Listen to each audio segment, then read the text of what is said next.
Hello everyone, my self काव्य अग्रवाल और आप सब देख रहे हैं फार्मा विद काव्य चैनल को। मैं इस चैनल पर बेस्ट और इजी तरीके से फार्मेसी के सब्जेक्ट पढ़ाने की कोशिश करूंगी। I hope you like my videos. तो चलिए स्टार्ट करते हैं आज का टॉपिक। तो हमारा आज का टॉपिक है क्लासिफिकेशन ऑफ ड्रग, जो कि एक सेमेस्टर 4 का यूनिट 1 का एक टॉपिक है। इससे पहले हमने introduction, history, sources, organised and unorganised drug पिछले लेक्चर्स में कवर कर लिए हैं। आप मेरे चैनल पर जाके उन्हें सर्च करके देख सकते हैं। तो चलिए सबसे पहले हम बात कर लेते हैं क्लासिफिकेशन ऑफ ड्रग। तो यहाँ पे आपको पता है कि फार्माकोग्नोसी में हम जितने भी ड्रग्स लेते हैं वो सारे हमारे क्रू ड्रग्स होते हैं। वो क्रू ड्रग्स क्या होते हैं? Those drugs which are obtained from natural sources like plant, animal and minerals.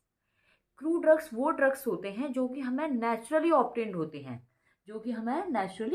होते हैं, सोर्सेज से, नेचुरल सोर्सेज से, जैसे कि प्लांट, एनिमल और मिनरल्स। ये सारे हमारे क्या नेचुरल सोर्सेज तो हैं। इनसे जो हमें ड्रग्स ऑब्टेन होते हैं उनको बोलते हैं हम क्रू ड्रग्स। अब बात करते हैं मेरा उनकी क्लासिफिकेशन। हमने क्रू ड्रग्स को क्या है, क्लासिफाइड कर रखा है। कैसे कर रखा है? जैसे हमने कर रखा है अल्फाबेटिकल क्लासिफिकेशन में। सेकेंड हमने taxonomical classification, third one is morphological classification, and fourth is pharmacological classification, and fifth one is chemical classification, sixth chemotaxonomical classification, seventh serotaxonomical classification। तो चलिए अब बात कर लेते हैं एक एक करके इनके बारे में समझने की, डिटेल में भी समझ लेते हैं क्योंकि काफ़ी बार ये क्वेश्चन आ जाता है। तो सबसे पहले हमने लिया है अल्फ़ाबेटिकल क्लासिफिकेशन। तो नेम हम इसका मतलब तो ना हम इनका ये ज़्यादा टफ नहीं है, इसको हम इन्हीं वर्ड से इनकी डेफिनेशन भी लिख सकते हैं। जैसे अल्फ़ाबेटिकल क्लासिफिकेशन दे रखा है तो इसमें क्या करेंगे, हम जो ड्रग्स ले रहे हैं हम उनको अल्फ़ाबेटिकली अरेंज कर देंगे और उसी क्लासिफिकेशन को बोलते हैं अल्फ़ाबेटिकल क्लासिफिकेशन। मीन्स जो ड्रग्स अल्फ़ाबेटिकल ऑर्डर से अरेंज रहते हैं उन्हीं को हम बोलते हैं अल्फ़ाबेटिकल क्लासिफिकेशन। जैसे कि इधर मैंने एक एग्जांपल ले रखा है, अगर बेंजोइन, सिन्नामन, धतूरा, ये क्या है हमारे एक अल्फ़ाबेटिकली तो है, ए बी सी डी। जैसे ये हमारा ए आ गया, ये बी आ गया, फिर ये सी आ गया, डी आ गया। आगे हम जैसे और ले सकते हैं, एर्गोट ले लिया या फेनल ले लिया, और आगे हम इन्हें कंटिन्यू कर सकते हैं। बट एक अल्फ़ाबेटिकल ऑर्डर में होने चाहिए ये सारे। ठीक है, अब नेक्स्ट हम बात करते हैं टॉक्सोनॉमिकल क्लासिफिकेशन। तो टॉक्सोनॉमिकल क्लासिफिकेशन में क्या आते हैं, वो ड्रग्स आते हैं जो कि अरेंज रहते हैं according to their kingdom, phylum, genus और स्पीशीज। तो इसमें मतलब जो ड्रग्स हम अपने मतलब किंगडम के अकॉर्डिंग, फाइलम के अकॉर्डिंग, जीनस के अकॉर्डिंग, स्पीशीज और क्लास के अकॉर्डिंग अरेंज रहते हैं उनको बोलते हैं हम टॉक्सोनॉमिकल क्लासिफिकेशन। इसमें हमने एग्जाम्पल ले रखा है, जैसे हमने लिया एंजियोस्पर्म, जिसकी फैमिली क्या है, पपावरिशिए, और जो एंजियोस्पर्म से ड्रग कौन से ऑब्टेन्ड होते हैं, ओपियम। ठीक है, अब हम बात कर लेते हैं मॉर्फोलॉजिकल क्लासिफिकेशन के बारे में। तो मॉर्फोलॉजिकल क्लासिफिकेशन में इसका भी हम नेम से पता लगा सकते हैं। मॉर्फोलॉजिकल क्लासिफिकेशन कौन से होते हैं, जिनको हम ऊपर से ही देख के पता लगा लेते हैं। सिर्फ मतलब उनके लिए हमें देख के ही हम पता लगा सकते हैं उनके शेप से, साइज से, कि किस क्लासिफिकेशन का ड्रग है।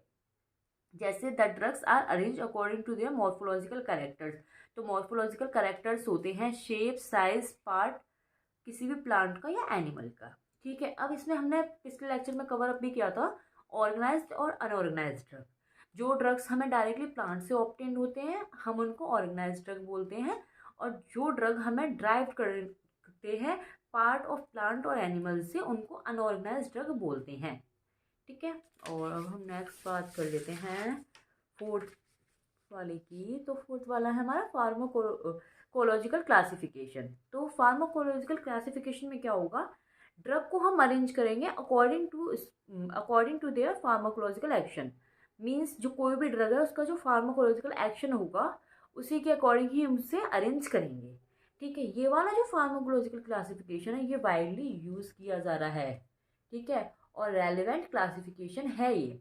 इधर मैंने एग्जांपल लिए हैं, जैसे कि कुछ परगेटिव। ठीक है, जैसे सैना लीफ होती हैं वो क्या होती है, परगेटिव का यूज़ करती हैं। हाँ, तो वो क्रूड रहेगी ना, बट इमेटिक है। इमेटिक का एग्जांपल जैसे मैंने लिया है इपेका, तो इसमें भी ये भी क्या है, एक क्रूड ड्रग है हमारा। एंटी हाइपरटेंशन, ये वाला एग्जाम्पल मैं बहुत बार बता भी चुकी हूँ, रॉवल्फिया, ये एक एंटी हाइपरटेंशन के लिए यूज़ किया जाता है, वो ट्रीट करता है हाइपरटेंशन को। नेक्स्ट हम बात करते हैं केमिकल क्लासिफिकेशन। इसमें क्या होता है, the drugs are arrange according to their chemical nature, ठीक है, of most important chemical constituent present in drug. इसका मतलब है केमिकल क्लासिफिकेशन में हम ड्रग को अरेंज करते हैं केमिकल नेचर के अकॉर्डिंग, ठीक है। किसी भी ड्रग का जो मेन केमिकल कॉन्स्टिट्यूएंट होता है उसके केमिकल नेचर के अकॉर्डिंग हम क्लासिफाई करते हैं और उस क्लासिफिकेशन को बोलते हैं केमिकल क्लासिफिकेशन। जैसे विटामिन और हार्मोन, ठीक है, विटामिन और हार्मोन्स के जैसे इंसुलिन, वो हमें इंसुलिन का जो हम इंजेक्शन बनाते हैं वो हार्मोन और विटामिन को लेते हैं और उससे बनाते हैं।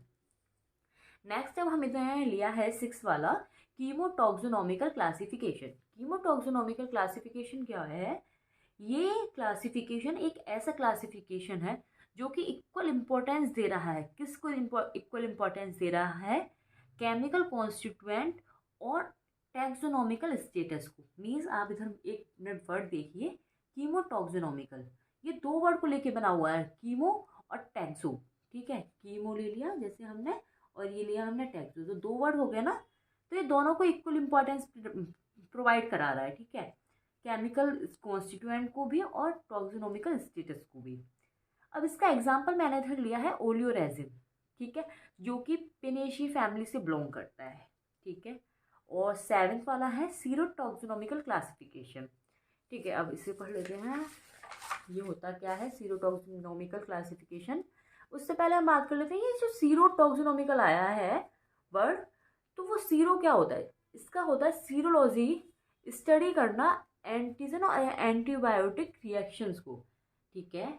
सीरोलॉजी क्या होती है, मतलब मीन्स, लॉजी का मीन्स तो हमें कहीं भी आ जाए तो उससे हम समझाएंगे कि स्टडी, किसी भी चीज़ की हम स्टडी करते हैं वो होता है।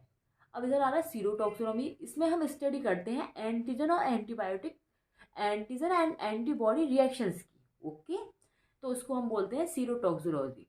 अब इसकी जो एप्लीकेशंस होती हैं सीरोलॉजी की, वो क्या होती हैं, बहुत उसने प्रॉब्लम सॉल्व की हैं टॉक्सोनॉमिक की, ठीक है। जो हमारी एप्लीकेशन है सीरोलॉजी की, उसने क्या सॉल्व किया है, बहुत सारी टॉक्सोनॉमिक की प्रॉब्लम सॉल्व की हैं, उसको ही बोलते हैं सीरोटैक्सोनॉमी, ओके। अब इसमें क्या है, हमने एक टर्म लिया है, कोई भी सपोज कीजिए कोई भी सिमिलर प्लांट है, तो हम उनका क्लासिफिकेशन कैसे करेंगे, सिमिलर नहीं वेरी सिमिलर ले लेते हैं, चलो उसका हम क्लासिफिकेशन कैसे करेंगे, तो उसका क्लासिफिकेशन के लिए हम क्या करेंगे, the classification of very similar plant on the basis of protein they contain. हम क्या करेंगे, फिर हम उसमें जो सिमिलर प्लांट्स हैं उनको लेंगे और उन्हें चेक करेंगे कि उनमें प्रोटीन कौन कौन सी प्रेजेंट है, और उनके प्रोटीन के बेसिस पे हम उनको क्लासीफाई कर देंगे। तो आज का मेरा लेक्चर यही एंड होता है। तो I hope you like my videos, thank you. अगर आपको मेरे चैनल कोई भी डाउट हो तो आप कमेंट बॉक्स में जाकर मेंशन कर सकते हैं, मैं उसका रिप्लाई ज़रूर करूँगी। आपको मेरे नोट्स डिस्क्रिप्शन बॉक्स में मिल जाएंगे, आप उनको डाउनलोड करके यूज़ कर सकते हैं। Please share, like and subscribe my videos. Pharma with Kavya, thank you.